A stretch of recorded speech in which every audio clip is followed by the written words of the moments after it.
आज पूरा देश देख रहा है, हमारे देश का किसान कड़ी ठंड में रात को आसमान के नीचे खुली सड़क पे सो रहा है। ये सोच के सारी रात नींद नहीं आती। ये लड़ाई सिर्फ हमारे किसान भाइयों की नहीं है, ये हम सब की लड़ाई है। जरा सोचिए, जो 2 वक्त की रोटी हम खाते हैं वो हमारे किसान भाइयों की मेहनत की उगाई हुई होती है। हम सबको इस लड़ाई में अपने किसान भाइयों का साथ देना है। कल पंजाब के मुख्यमंत्री ने मुझ पे आरोप लगाया कि दिल्ली में मैंने ये काले कानून पास कर दिए।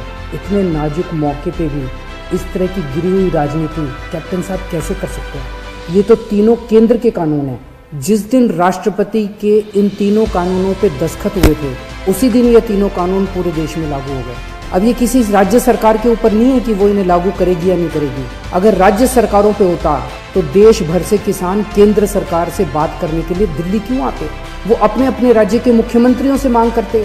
ये कानून केंद्र सरकार लाई है और कोई भी राज्य सरकार इन कानूनों को ना तो रोक सकती है और ना पास कर सकती है। अब सवाल ये है कि जब कैप्टन साहब को ये बात पता है तो फिर उन्होंने मुझ पर ये झूठे आरोप क्यों लगाए?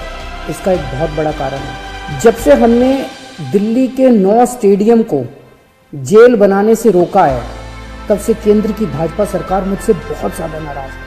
केंद्र सरकार का पूरा प्लान था कि जब किसान दिल्ली आएंगे उन्हें इन 9 स्टेडियम में डाल देंगे। हमने स्टेडियम को जेल बनाने की इजाज़त नहीं दी, तो वो लोग अब मुझसे बहुत नाराज़ हैं। मुझे पता है कि स्टेडियम को जेल बनाने के लिए मुझ पर कितना दबाव आया था, किस किस का फ़ोन नहीं आया। लेकिन ज़िंदगी में कुछ ऐसे मौके आते हैं जब आप अपने ज़मीर की सुनते हो, नतीजे की परवाह नहीं करते।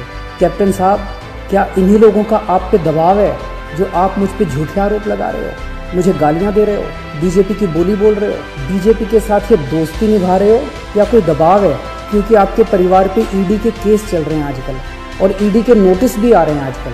कैप्टन साहब के पास ये बिल रोकने के कई मौके आए हैं। पंजाब के लोग पूछ रहे हैं कि तब कैप्टन साहब ने इन बिलों को क्यों नहीं रोका?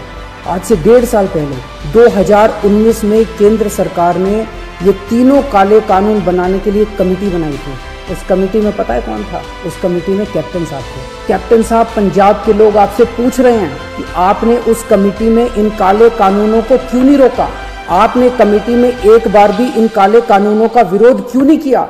आपने बाहर आके लोगों को क्यों नहीं बताया कि केंद्र सरकार इतने खतरनाक कानून बनाने जा रही है? कैप्टन साहब, आपके पास 1 नहीं, 2 नहीं, 3 नहीं, इतने मौके आए जब आप इन बिलों को रोक सकते थे। आज पंजाब का किसान आपसे पूछ रहा है कि आपने ये बिल क्यों नहीं रोके? आज दिल्ली की सरहद पे पंजाब का किसान है और देश की सरहद पे उसी किसान का बेटा पंजाब का जवान है। अभी कुछ दिन पहले पंजाब के एक किसान सरदार कुलवंत सिंह जी दिल्ली की सरहद पे बैठे हुए और खबर आई कि उनका 22 साल का जवान बेटा सुखबीर सिंह बॉर्डर पे देश के लिए शहीद हो गया। इस सब के बीच जब कुछ लोग आए दिन किसानों को आतंकवादी बुलाते हैं, देशद्रोही कहते हैं, तो मैं सोचता हूँ कि बॉर्डर पर उन जवानों पर क्या बीतती होगी जिनके किसान माँ बाप को आतंकवादी कहा जा रहा है। आज हम सबको तय करना होगा कि हम देश के किसानों के साथ हैं या उन्हें आतंकवादी कहने वालों के साथ। मेरी सभी देशवासियों से अपील है कि हर देशभक्त किसानों का साथ दे। मेरी सभी आम आदमी पार्टी के लोगों से अपील है, कोई राजनीति नहीं करनी, सभी पार्टियों के लोगों के साथ मिलके भारतीय बनके किसानों की सेवा करनी है। राजनीति करने को पूरी जिंदगी पड़ी है, अभी बस सेवादार बनके सेवा करो। हमें इस इनकलाब का ना राजनीतिकरण करना है और ना इस इनकलाब का राजनीतिकरण होने देना है। मेरी केंद्र सरकार से अपील है, सभी मांगे किसानों की तुरंत मानी जाएं और MSP की गारंटी को कानून में डाला जाए। जय हिंद।